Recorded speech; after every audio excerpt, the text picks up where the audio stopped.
بسم اللہ الرحمن الرحیم۔ پیارے طلباء کرام، شرح العقائد النسفیہ کے سبق میں آپ کا خیر مقدم ہے۔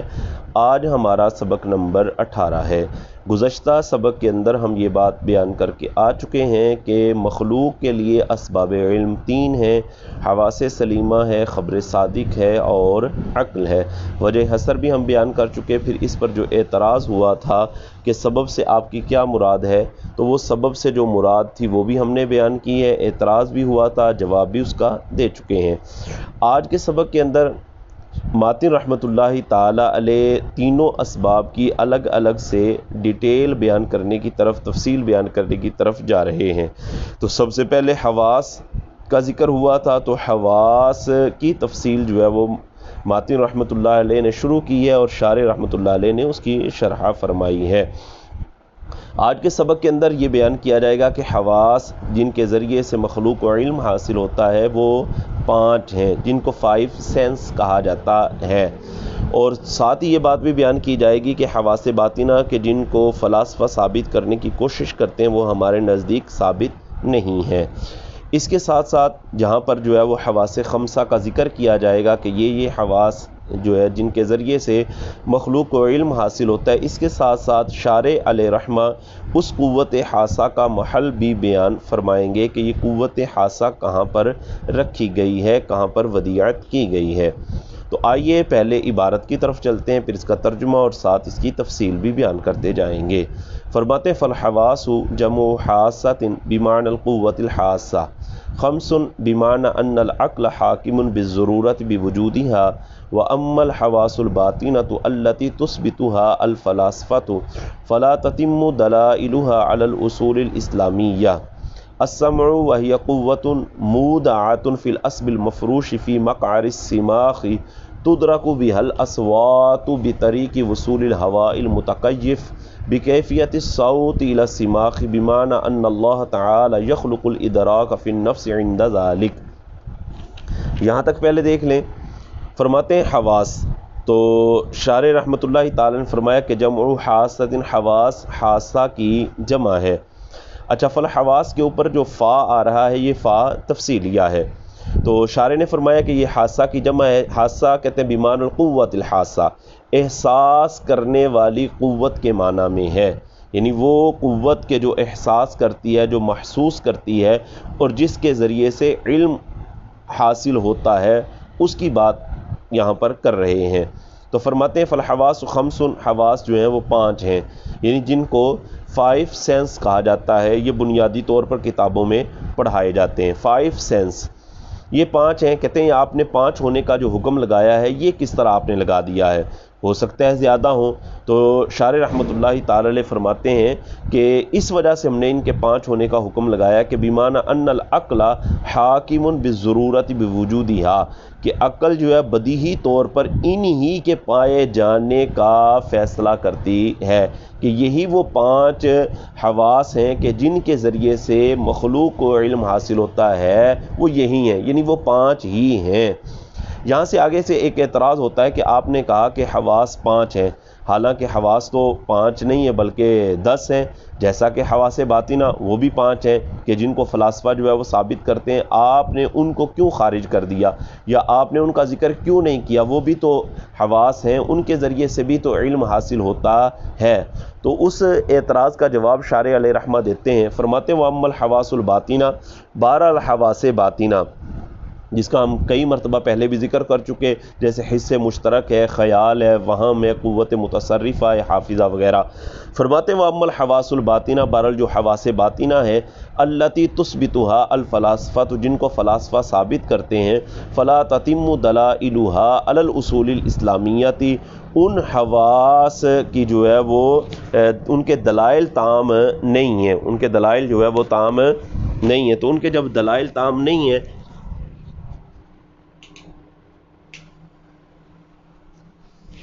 ان کے دلائل تام نہیں ہیں، فلا تتم دلائلها علی الاصول الاسلامیہ، تو دلائلها کی ہا ضمیر جو ہے وہ حواس باطنہ کی طرف راجع ہے، یعنی حواس باطنہ کے جو دلائل ہیں وہ تام نہیں ہیں علی الاصول الاسلامیہ، اسلامی اصول کے مطابق۔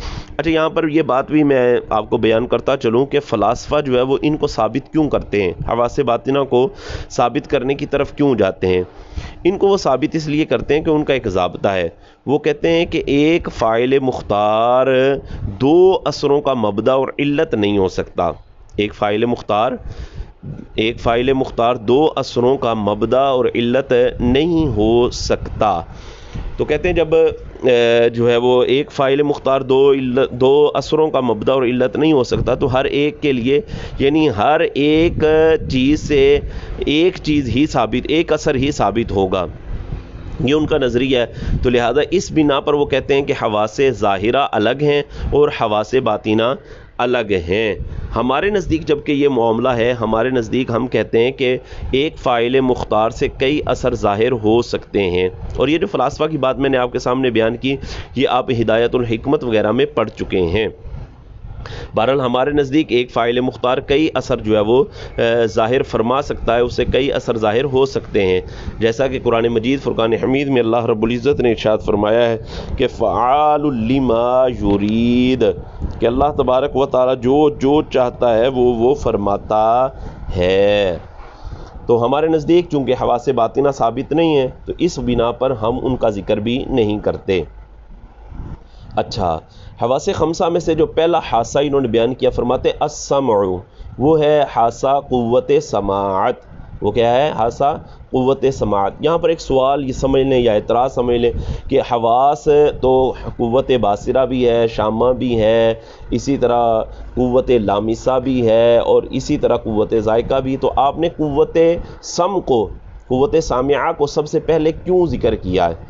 جی تو کیوں ذکر کیا؟ اس کی وجہ ذکر کرتے ہیں، فرماتے ہیں کہ قوت سم کو اس لیے ذکر کیا، مقدم کیا ہے کہ یہ ہر طرف سے ادراک کرتی ہے، جبکہ دیگر جو قوتیں وہ ہر طرف سے ادراک نہیں کرتی۔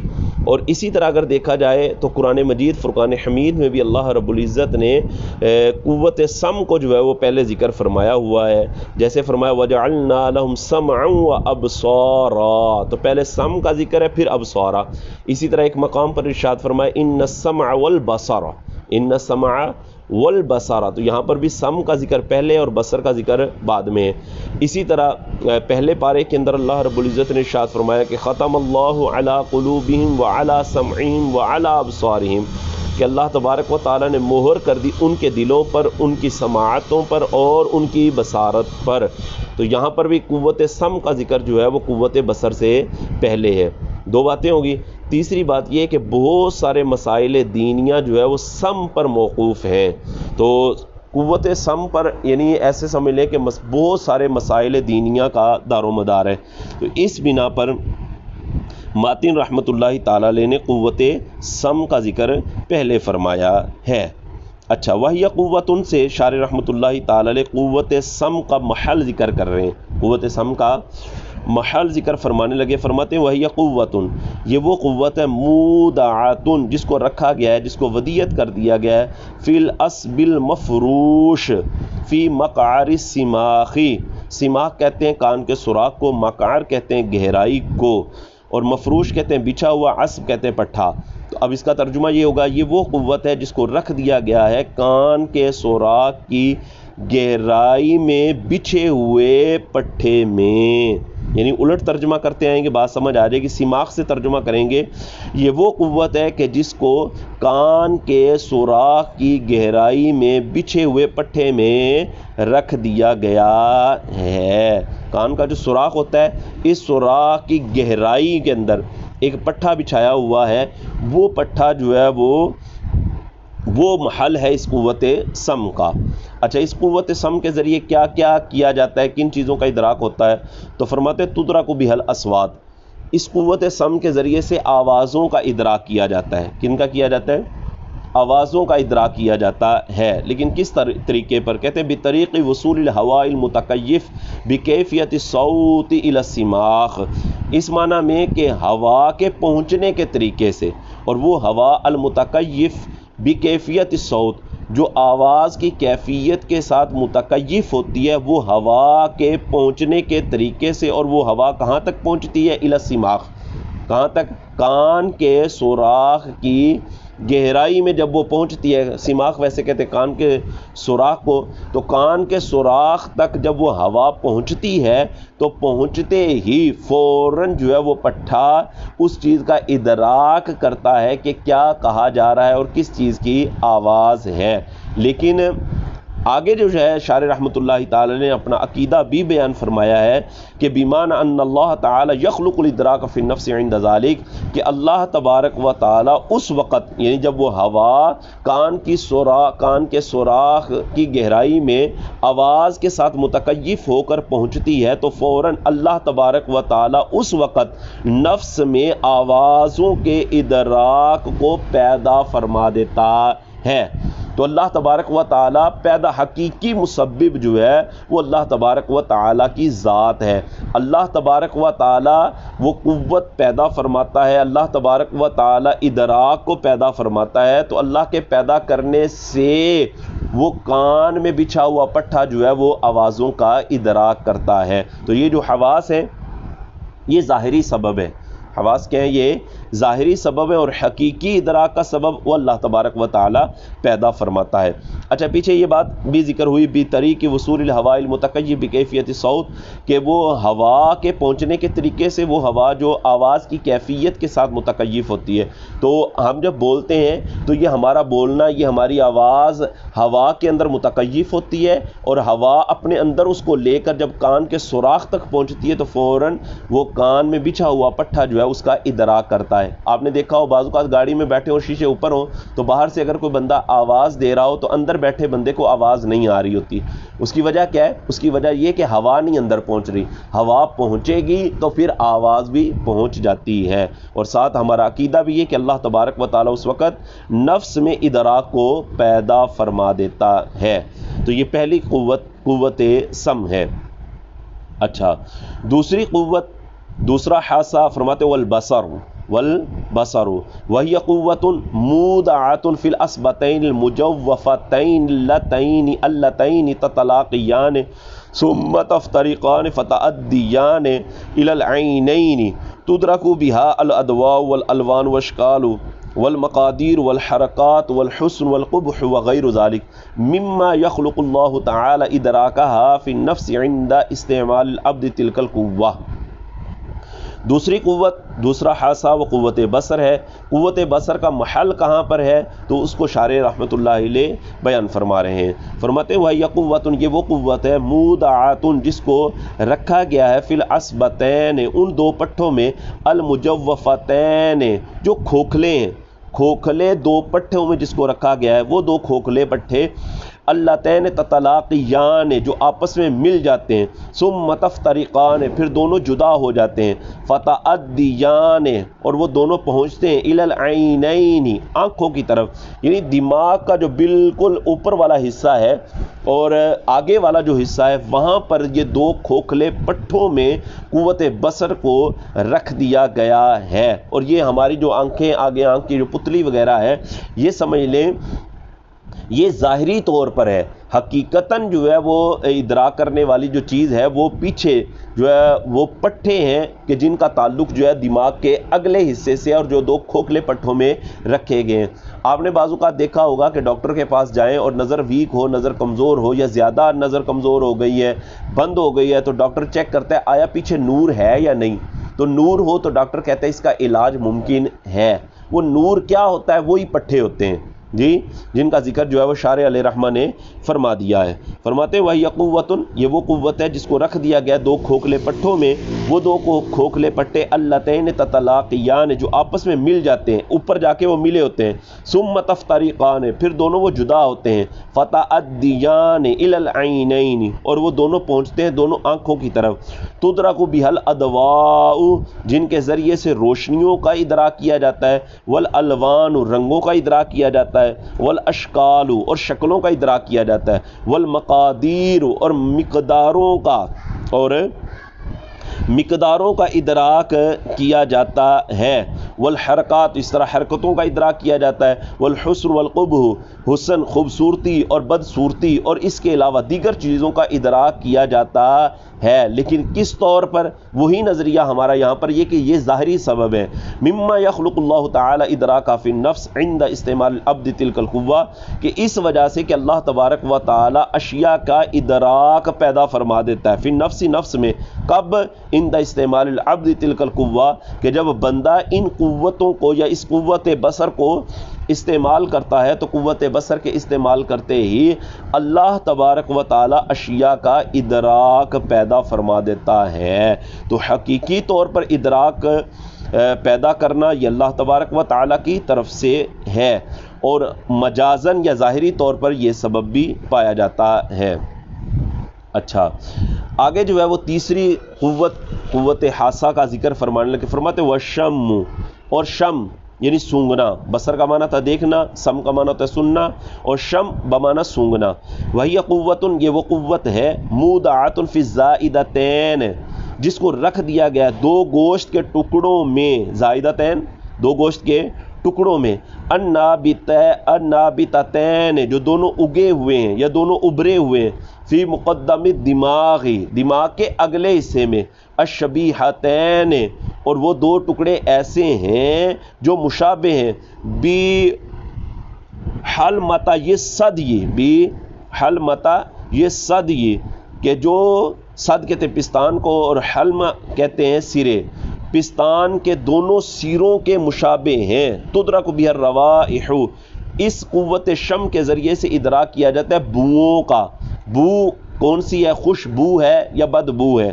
بطریق وصول الہواء المتکیف، کہتے ہیں اس میں طریقہ بھی وہی ہے کہ ہوا کے پہنچنے کے طریقے سے وہ ہوا المتکیف بکیفیت ذرائحۃ الخیشوم، وہ ہوا جو متکیف ہوتی ہے بو والی کیفیت سے، اور وہ کب پہنچتی ہے، کہاں پہنچتی ہے؟ کہتے ہیں الخیشوم، ناک کے بانسے تک جب وہ ہوا پہنچتی ہے بو کی کیفیت کے ساتھ متکیف ہو کر، تو فوراً قوت شم اس کا ادراک کرتی ہے، اور وہ قوت شم بتاتی ہے کہ آیا یہ خوشبو ہے یا بدبو ہے۔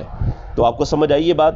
یعنی یہ وہ قوت ہے جس کو دو گوشت کے زائد ٹکڑوں میں رکھا گیا ہے جو ابھرے ہوئے ہیں دماغ کے اگلے حصے میں، دماغ کے اگلے حصے کے اندر، الشبیحتین بحلمتا یہ صد، یہ اور یہ دونوں پستان کے دونوں سروں کے مشابہ ہیں، یعنی بالکل ایسے پستان کا اگلا حصہ ہوتا ہے ویسے ہیں۔ سمجھ آ گیا ہوگا آپ کو؟ یہ ہے قوت شم۔ آگے قوت ذوق کا ذکر فرما رہے ہیں، فرماتے ہیں وَالذَّوْقُ وَهِيَ قُوَّةٌ مُنبَثَّةٌ فِي الْعَصْبِ الْمَفْرُوشِ عَلَى جِرْمِ اللِّسَانِ يُدْرَكُ بِهَا الطُّعُومُ بِمُخَالَطَةِ الرُّطُوبَةِ اللُّعَابِيَّةِ الَّتِي فِي الْفَمِ بِالْمَطْعُومِ وَوُصُولِهَا إِلَى الْعَصْبِ۔ جی قوت ذائقہ کا ذکر کر رہے ہیں، فرماتے ہیں یہ وہ قوت ہے منبثۃن جو پھیلی ہوئی ہے، فی العصب المفروش اس پٹھے میں، المفروشی جو بچھا ہوا ہے، علی جرم اللسان زبان کے اوپری حصے پر، زبان کے اوپری سطح پر، یدرک بہ الطعوم اس کے ذریعے سے طعوم کا ذائقوں کا ادراک کیا جاتا ہے، لیکن کس طرح؟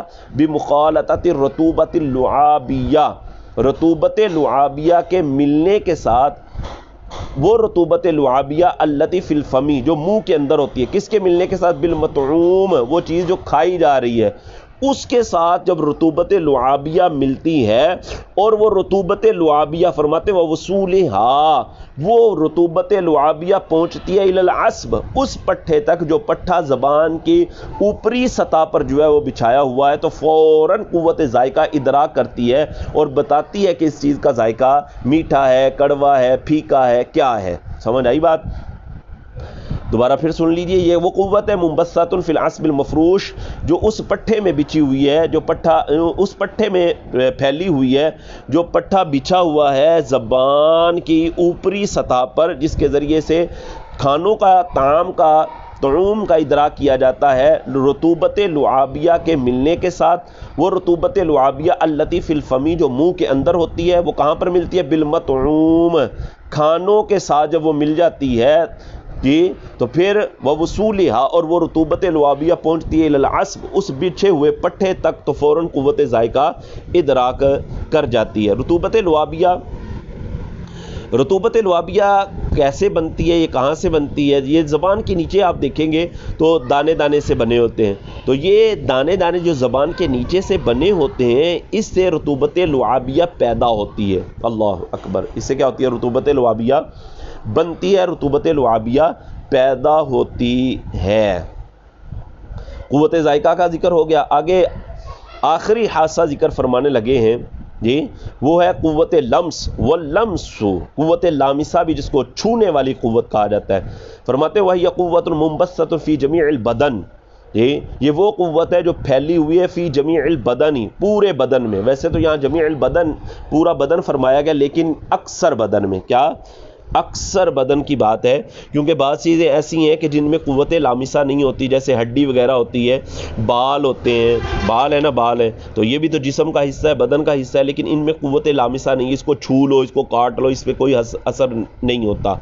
تو ہیا قوت المنبسط فی جمیع البدن، جو پورے بدن کے یعنی اکثر حصے میں پھیلی ہوئی ہوتی ہے۔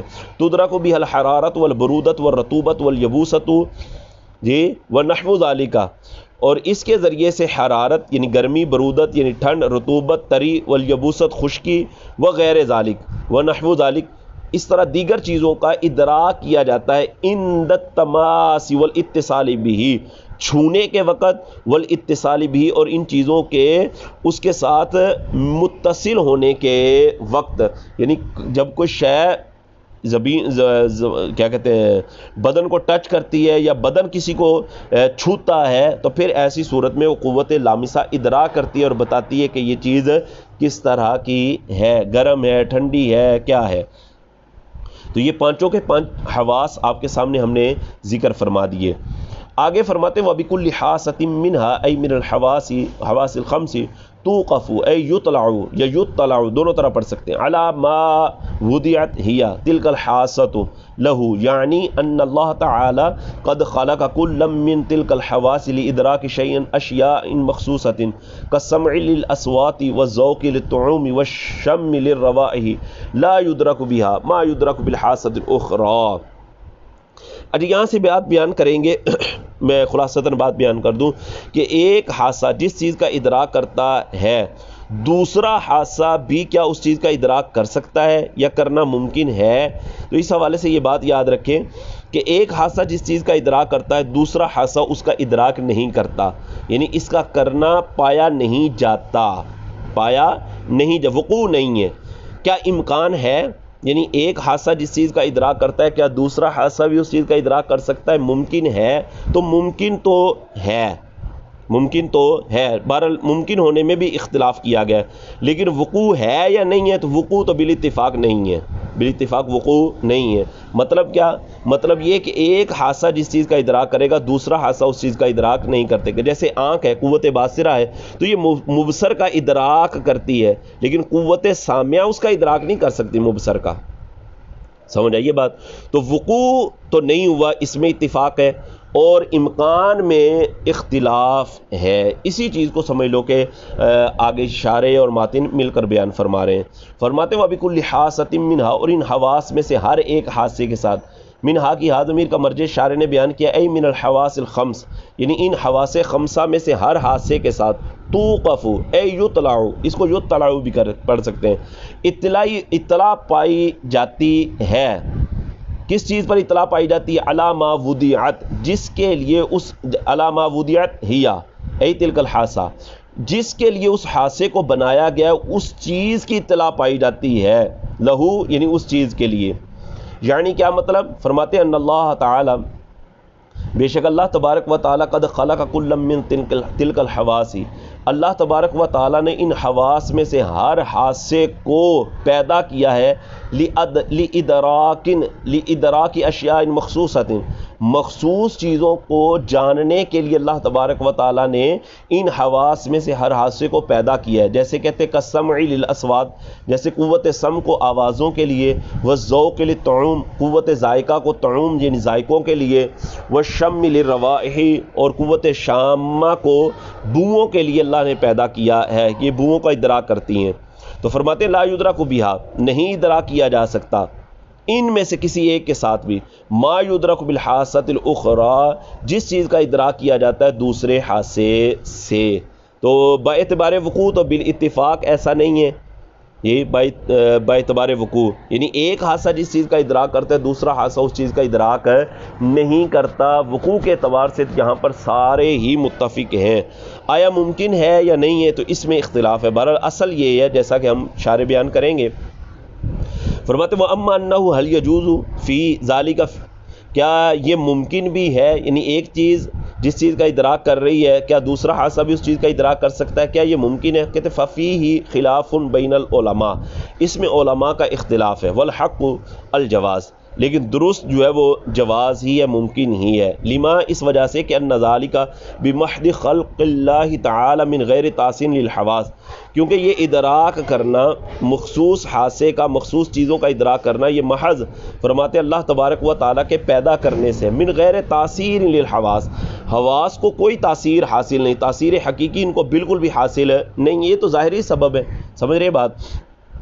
فرماتے فلا یمتنع، بس یہ بات ممتنع نہیں ہے کہ یخلق اللہ عقیب صرف البصری ادراک الاصوات مثلا، یہ بات ممتنع نہیں ہے، یعنی ممکن ہے کہ اللہ تبارک و تعالیٰ قوت باصرہ کے صرف استعمال کرنے کے بعد اصوات کا ادراک پیدا کر دے. مثال کے طور پر یعنی بندہ آنکھ کے ذریعے سے آوازوں کو سنے، اور بندہ جو ہے وہ آنکھ کے ذریعے آوازوں کو سنے یا کان کے ذریعے سے دیکھے، تو یہ اللہ تبارک و تعالیٰ کی قدرت ہے، وہ اس طرح کر سکتا ہے، یہ ممکن ہے.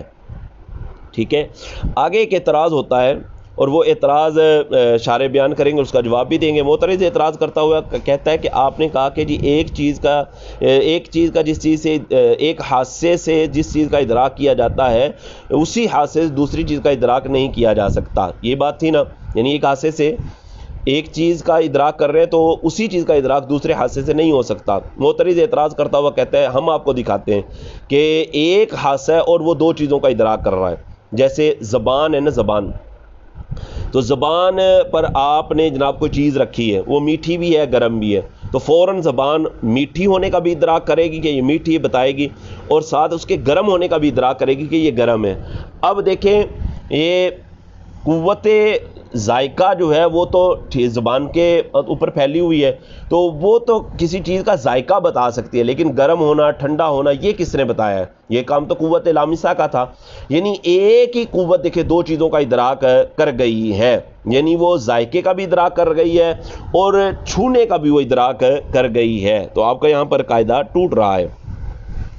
اسی چیز کو شارح رحمۃ اللہ علیہ کیسے بیان فرماتے فَإِنْ قِيلَ أَلَيْسَتِ الذَّائِقَةُ تُدْرِكُ حَلَاوَةَ الشَّيْءِ وَحَرَارَتَهُ مَعًا، اگر کہا جائے کہ قوت ذائقہ تدریکو وہ ادراک کرتی ہے حلاوت الشیء ایک شے کے میٹھا ہونے کا بھی، وحرارتہ معًا اور اس کے گرم ہونے کا بھی ایک ساتھ. تو دیکھیں یہاں پر ایک حادثہ دو چیزوں کا ادراک کر گیا ہے، میٹھا ہونے کا بھی ادراک کر گیا اور اس کے گرم ہونے کا بھی ادراک کر گیا ایک ہی وقت میں. قلنا کہ شارح نے جواب دیا، فرماتے لا، ایسا نہیں، یعنی ایک ہی حادثہ دو چیزوں کا ادراک نہیں کر رہا. بل الحلاوت، بلکہ حلاوت تدرک بالذوق، حلاوت کا ادراک کیا گیا ہے بالذوق قوت ذائقہ کے ساتھ. والحرارت، اور حرارت کا ادراک کیا گیا باللمس چھونے کے ساتھ. وہ چھونا الموجود فی الفم واللسان، جو قوت لامسہ موجود ہے منہ کے اندر بھی اور زبان میں بھی. تو ہم کہتے ہیں کہ قوت لامسہ تو ہر جگہ پر پھیلی ہوئی ہے، پورے بدن میں پھیلی ہوئی ہے. تو یہاں پر دو قوتوں نے ادراک کیا ہے، یہ قوت ذائقہ نے اس کے میٹھا ہونے کا ادراک کیا، اور قوت لامسہ جو پورے منہ کے اندر زبان میں پھیلی ہوئی ہے اس نے جو ہے اس کی حرارت کا، اس کے گرم ہونے کا ادراک کیا ہے. یہاں پر ایک ہی حادثہ دو چیزوں کا ادراک نہیں کر رہا. ادھر سمجھ آ گیا آپ کو؟ تو پیارے طلباء کرام، آج کے سبق میں ہم نے یہ بات بیان کی کہ حواس جو ہیں وہ 5 ہیں. پھر حواس باطنہ کی وجہ سے جو اعتراض کیا گیا تو وہ جواب دیا. پھر وہ حواس 5 جو ہے وہ آپ کے سامنے ذکر کیے. پھر ان کا جو محل ہے وہ بھی بیان کیا. پھر ساتھ ساتھ ایک اصول بیان کیا، اس پر اعتراض ہوا تھا، وہ بھی آپ کے سامنے بیان کر دیا ہے. اس کو یاد کیجیے گا، انشاءاللہ اگلے سبق میں دوبارہ پھر حاضر ہوں گے.